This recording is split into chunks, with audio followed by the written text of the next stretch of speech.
This is the Opus 3, and because its architecture is a little different from the typical synthesizer that I would demonstrate, I'm going to have to break it down into different sections for the sake of simplicity, and then at some point I'll have to weave all of those things together because this thing is capable of working all together. It's essentially 3 different keyboard instruments. I don't know if I'd go so far as to say that they are synthesizers. Some of them engage in synthesis in interesting ways. It's a very unique device. Of course, you remember that in the late 70s, it became popular primarily due to working musicians to create instruments that are made up of a number of different instruments that allow working musicians to emulate the music that they were covering. And since strings, organ, and brass all played a great role in 1970s music, something like this would really appeal to a working musician. And since there were far more working musicians than there were synthesizer composers, it was a profitable idea. My understanding is that it was the pet project of none other than Herb Deutsch, who you might remember was the composer who inspired Bob Moog to make his Moog modular. And start that whole thing rolling. Anyway, so this is the Opus 3, and it's a really unique device. And I'm going to stop talking and start demonstrating. Okay. First, we're going to start off with the string section, as you might have gathered from the title. The string section, although, look, there's barely any controls here, the string section has a surprising amount of functionality. Let's get into it. Okay, this is what it sounds like.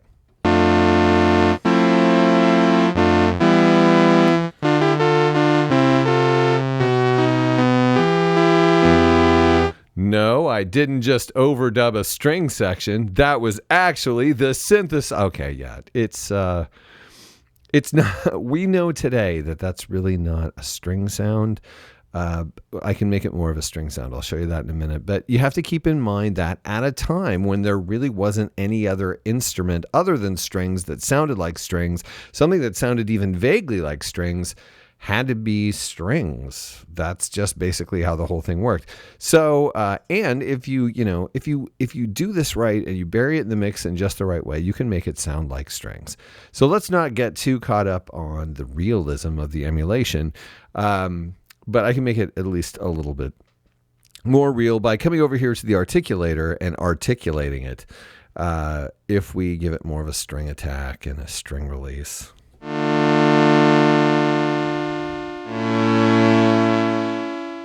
Okay, so that's more string-like. Now, I'm going to cover the articulator later. So for now, I'm not going to articulate this like strings. I'm just going to give you the timbres.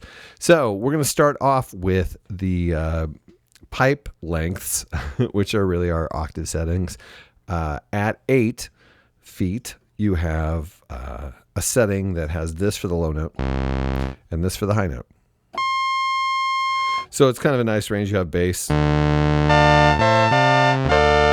and a high enough treble. You can really, this is a decent range. Now, 4 feet raises it up an octave.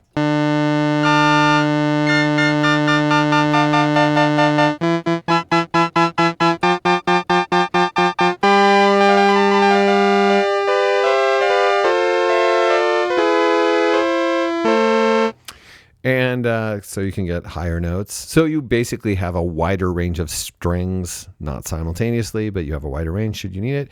And then, of course, both adds them both together, giving you a really full sound, basically 2 octaves per note.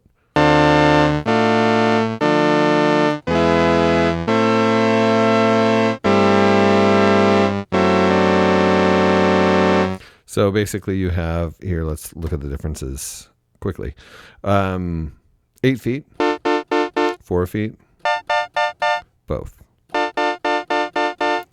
So you can get a really full sound, more of a ensemble sound if you're going to do a big string section.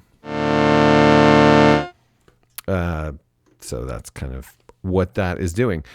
And so now we have this other thing that is labeled equalization, but you might notice that it has frequency, resonance, and low band and high functionality. So it's not so much equalization as it is a filter.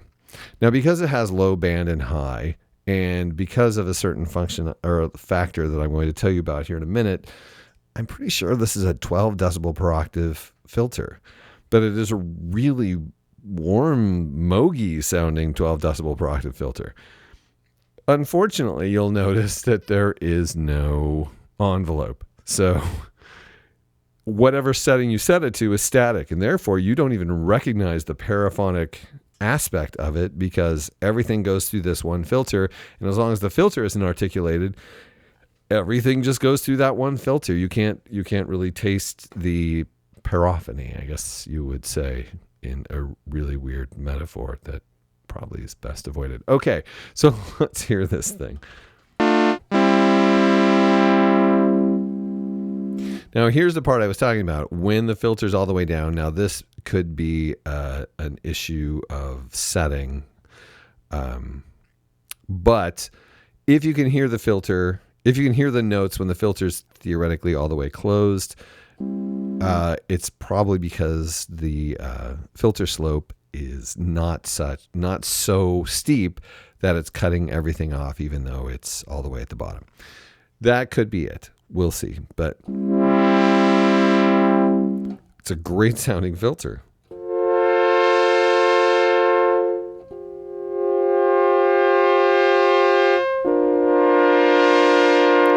And we also have resonance. So let's have a listen to that. I'm going to go up about 25%. Well, that's more like 50%, but 75%.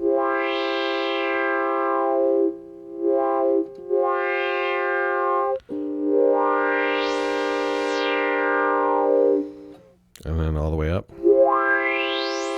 It is not self-oscillating, because that's really not its purpose. What I'm doing right now is I'm making it sound like the filter as we've come to expect on synthesizers, but that's not what this is for, which we'll talk about here in a second. But I just wanted you to have a sense of what it felt like, what it sounded like.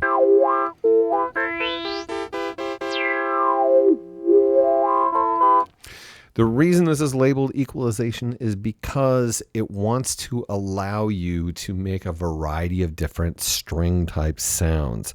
So you are equalizing this raw sawtooth to get string sounds. That doesn't sound like strings, but you know what it does sound like? A Hammond Nova chord. But, of course, that's resonant all the way up. So basically, when you set this to a static setting,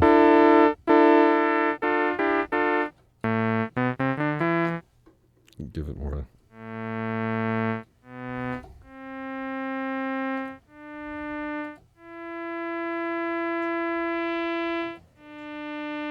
You're basically just shaping the harmonics to achieve different timbres.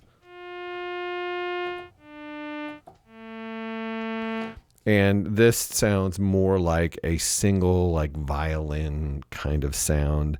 And if you mess with it, you can get some pretty great wave shapes that ape strings in some sort of way. If you use them in the right context and added vibrato with the modulation, you might actually be able to get it to a string sound that someone might say, hey, that sounds almost like a string section or a cello or something. So that's what this is here for. But of course, if you're a modern person, you can use it. You can, play it by hand while you're playing chords, and you'll get full on funky filter sounds. Let's listen to the other filters, other filter settings. We have the band pass.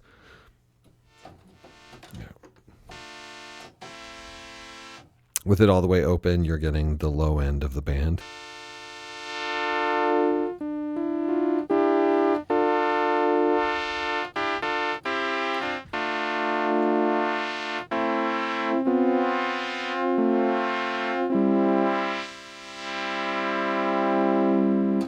It's a nice frothy sound.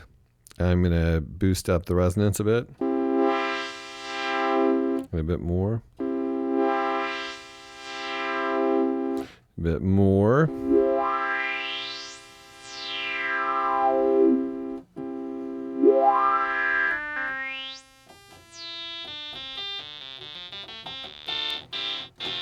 But let's say you're a person who bought this synthesizer not because you wanted to fail to emulate these instruments, but because you wanted a synthesizer. You wanted a Moog polyphonic synthesizer. Who could blame you? You can get some really interesting timbres by messing with this.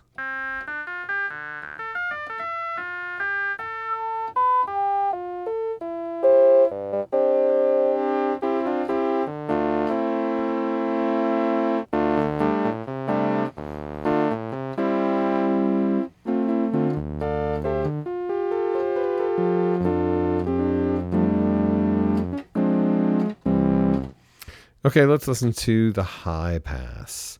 The high pass all the way up is, of course, going to give you, well, wow, not even anything.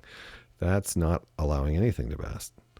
Oh, it's probably because it was dirty. Okay, this is a very old synth, so there's going to be some crackling throughout this demonstration series. There's going to be a few things that are a little bit weird, but we'll get to that.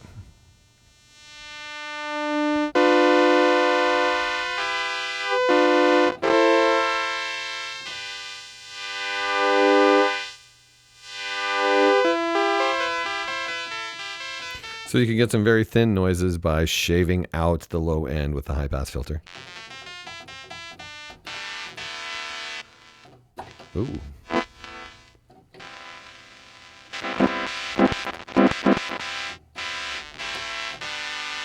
Now, as with a high pass filter, when you're using one on a typical modern synthesizer, and the same with the low pass, but you can, with the high pass, if you boost up the resonance, you can boost bass notes, unlike with a low pass. So if you want to build a bigger low end with this filter, the high pass is the way to do it.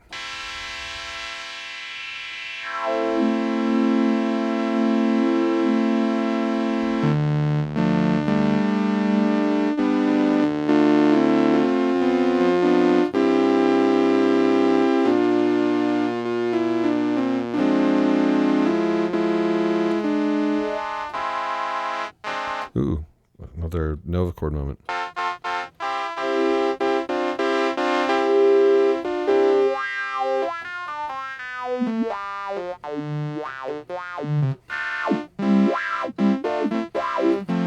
So if you're willing to play one-handed, you can do some really cool filter stuff with this filter. It sounds really cool, at least to me.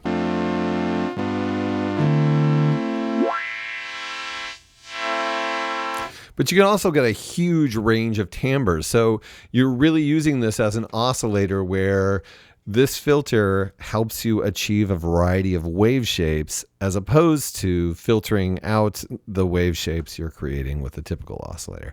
So once you start there, you can do, well, you can certainly put it through the chorus or mix it with the organ or something else.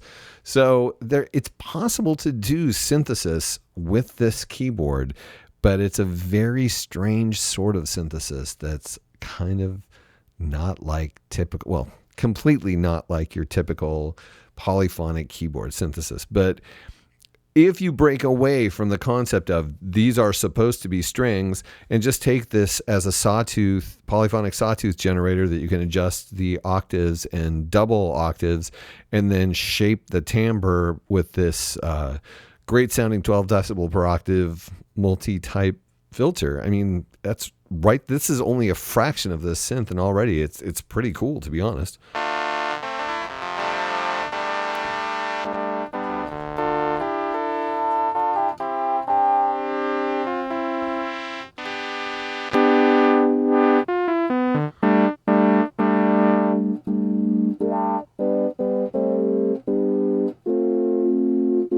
What's the French horn sound there?